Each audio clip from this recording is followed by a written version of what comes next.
Hey, hey, salut tout le monde, je m'appelle Félix. Aujourd'hui, on va parler de Portainer. Dans le fond, c'est une alternative à Yacht, un outil qu'on a regardé open source, qu'on a regardé la semaine passée. Puis là, aujourd'hui, dans le fond, j'ai eu quelques questions pourquoi utiliser Yacht au lieu de Portainer. Fait que j'ai décidé de faire une vidéo sur comment on peut l'installer, c'est quoi les fonctionnalités que Portainer possède et un petit comparatif entre les deux pour voir c'est quel qui est bon pour vous. Donc, on regarde ça.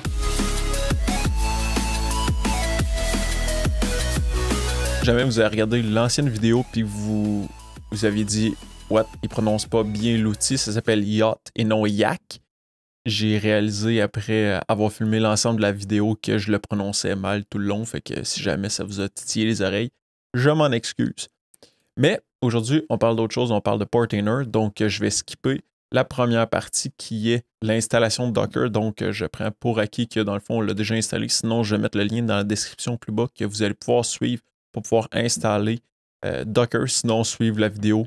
Je vais la poster à quelque part en haut ici, vous allez pouvoir suivre la première partie pour installer Docker. Dans la deuxième partie, ce qu'on peut faire, c'est qu'on peut aller sur portainer.io. Quand on arrive sur le site, on va pouvoir descendre un petit peu plus bas. On va pouvoir venir dans la section Community Edition, dans le fond qui est la version gratuite. On va pouvoir faire Install. Ce qui va arriver, c'est qu'il va nous rediriger vers ce site-là. Il va falloir faire attention pour ne pas prendre la version CE 2.9. On va aller chercher à 2.14 pour avoir la dernière version. Une fois qu'on va avoir cette version-là, ce qu'on va faire, c'est qu'on va aller dans la section Install Portainer, Setup New Portainer Server. On va chercher un Docker Standalone. On va installer Docker sous Linux. On va descendre un petit peu. Et on va avoir ici la Community Edition qu'on va avoir dans le fond l'ensemble de la commande. Ce que j'ai fait pour me faciliter la vie puis pour faciliter aussi la vision, dans le fond, c'est que j'ai pris ce container-là puis je l'ai mis sous plusieurs lignes. Donc, on utilise, moi j'ai mis le port 8001, étant donné que ça va rouler sur la même machine que Yacht. Donc, je ne voulais pas qu'il y ait un conflit de port. Donc, sur le container, ça va être 8000. Sur la machine, ça va être 8001. Mais étant donné qu'on n'utilisera pas ces ports-là, on va utiliser le port, le Web UI avec SSL. Donc, on va utiliser 9443. Portainer, Restart Always. On va garder la configuration dans OPT Portainer. Et on va prendre Portainer CE le latest. Donc, ce qu'on va faire, c'est soit on a deux choix. Soit on peut aller au niveau de Yacht, faire une nouvelle application, remplir l'ensemble de ça, ou on se connecte sur notre serveur où est-ce qu'on a installé nos autres containers. Donc, c'est ce que je vais faire pour faciliter le travail, mais on va voir que ça va fonctionner super bien. Là, ici, étant donné, moi, j'avais déjà pull l'image, c'est juste été chercher l'image pour la repartir. Donc, si je m'en viens dans Yacht, je viens dans mon dashboard, je vais attendre quelques instants, on voit ici Portainer qui est parti. Donc, si je clique dessus, je vois les ports, tout ça qui est opérationnel. Ici, on arrive sur Portainer. La première fois, ça va vous demander de vous créer un compte. Par la suite, ce qu'on va faire, c'est que après avoir créé notre compte, on va aller au niveau de notre compte, on va faire My Account. Et on va descendre plus bas, on va sélectionner le Dark Theme. Donc, on ne veut pas que ce soit en auto, on veut que ce soit en Dark Theme, que ce soit beaucoup plus plaisant pour les yeux. Par la suite, ce qu'on va faire, c'est qu'on va passer au travail des différentes fonctionnalités de Portainer.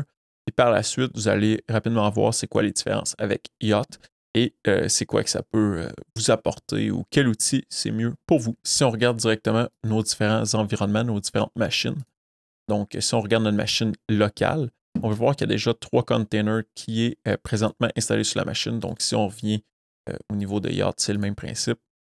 On va voir les trois machines qui sont présentement en train de rouler. Donc, même chose.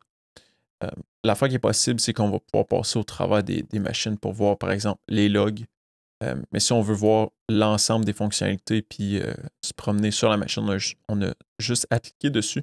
Ce que je trouve intéressante, c'est que on peut aller voir les stats, donc les statistiques de la machine, puis on peut aller voir un refresh rate vraiment rapide, donc à chaque seconde. Donc, on peut vraiment voir c'est quoi l'utilisation de la mémoire, c'est quoi l'utilisation du CPU, c'est quoi l'utilisation du trafic réseau, ainsi de suite, les différents process. Je vais faire un comparatif à Yacht un petit peu plus tard pour passer au travers des différentes fonctionnalités. Donc, au niveau des containers, on est capable de voir, d'exécuter des commandes, de se connecter au terminal, de voir les différentes statistiques, donc les ressources et les différents journaux de la machine. Donc, on peut voir ici nos containers, on peut voir les images qu'on a téléchargées sur la machine pour faire ces containers-là, nos différents réseaux, les volumes, les événements.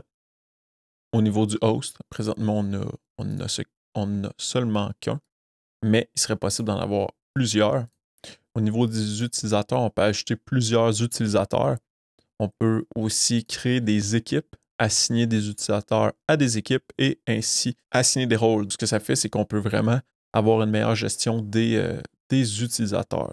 Il y a certaines fonctionnalités qui vont être possibles seulement qu'avec la version Pro. On peut ajouter des groupes, des tags, ainsi de suite pour nos différents containers. Si on vient au niveau des settings, on peut voir différentes fonctionnalités. On voit aussi des templates d'applications.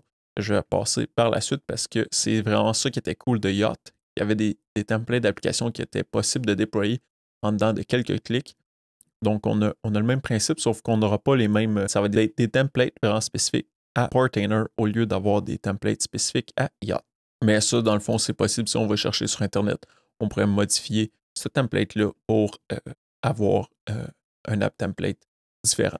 L'affaire que je trouve intéressante, c'est qu'on a la mesure de sécurité qu'on va forcer l'HTTPS au lieu de seulement de permettre l'HTTP. Donc, dans ce cas-là, on va forcer l'HTTPS. Au niveau de l'authentification, si jamais on crée des différents utilisateurs, on peut sélectionner différentes méthodes d'authentification.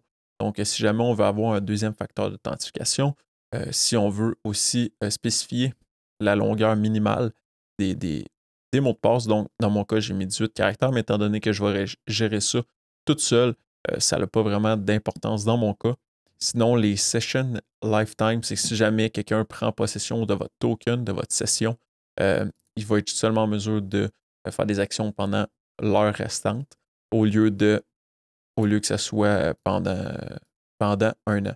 Donc, si jamais c'est pendant un an, quelqu'un pourrait faire des actions avec votre compte durant un an. Puis c'est pas ce qu'on veut. On veut souvent la session la plus courte parce que ça n'impacte pas vraiment l'utilisateur, étant donné que souvent il y a des refresh tokens qui fait que l'utilisateur s'en rend même pas compte.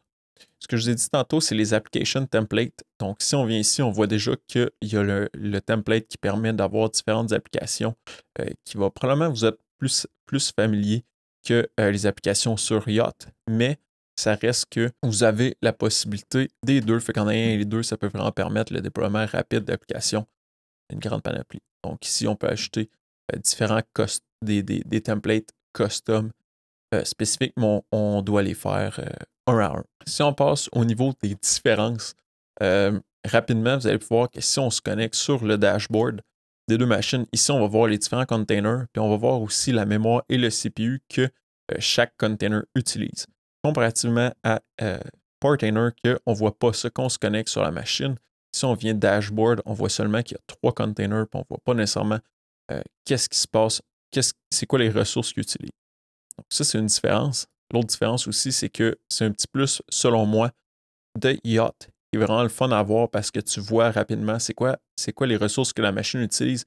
Mais l'affaire qui est aussi super intéressante, c'est d'avoir l'utilisation des ressources aussi rapidement qu'à chaque seconde. Donc, quand on vient voir ici, on peut voir rapidement qu'est-ce qui se passe si, par exemple, il y a beaucoup d'actions sur le trafic, sur le container. On peut rapidement voir c'est quoi l'utilisation du CPU, de la mémoire, tout ça. Puis ça, je trouve ça vraiment intéressant. Au niveau des apps, c'est un peu le même principe. L'application, c'est intéressant dans les deux cas. Toutefois, au niveau des templates, ça peut être plus intéressant d'utiliser Yacht, étant donné que tu peux utiliser plusieurs templates différents pour l'utilisation d'applications. Ça, selon moi, c'est un autre petit win de Yacht comparativement à Portainer que tu peux seulement ajouter un ensemble de templates, un fichier contenant plusieurs templates, mais sinon tu dois les ajouter un à un. Une autre chose que là, par exemple, je dois donner le point à Portainer, c'est, comme je vous ai dit tantôt, la gestion des utilisateurs, des groupes, des équipes et des rôles. Donc, tout ça peut faire que la gestion d'utilisateurs peut être vraiment intéressant pour ajouter quelqu'un à votre Portainer pour qu'il vienne vous aider à gérer tous ces containers-là ou à un client ou peu importe pour faire une démonstration avec des rôles différents pour voir c'est quoi la possibilité. Encore une fois, comme je l'ai dit tantôt, ça va dépendre de votre statut de l'outil. Donc, est-ce que vous avez la version gratuite open source ou vous avez la version payante de business avec des fonctionnalités supplémentaires. Le fait d'avoir aussi plusieurs fonctionnalités de sécurité sera un plus au niveau de Portainer comparativement à Yacht. Pas cette possibilité-là. Ici, on peut juste jouer avec la couleur des thèmes et dans le fond, changer le courriel ou le mot de passe de notre utilisateur. Donc, on n'a pas les fonctionnalités que possède Portainer pour la gestion d'authentification ou la durée des sessions ou les règles au niveau des mots de passe. Donc, ça, c'est d'autres choses que je dois donner à Portainer qui est dans une optique beaucoup plus professionnelle et moins de self-host dans un home lab. Donc, c'est vraiment des aspects intéressants que les deux offrent. Comme je l'ai dit tantôt, l'utilisation des ressources des containers, c'est vraiment un point que je dois donner à Yacht pour son dashboard, l'affichage des ressources au niveau du dashboard, mais que je dois vraiment donner au niveau de Portainer de manière granulaire. Donc, on peut aller chercher vraiment granulairement à chaque seconde l'état des ressources qui sont utilisées pour les différents containers.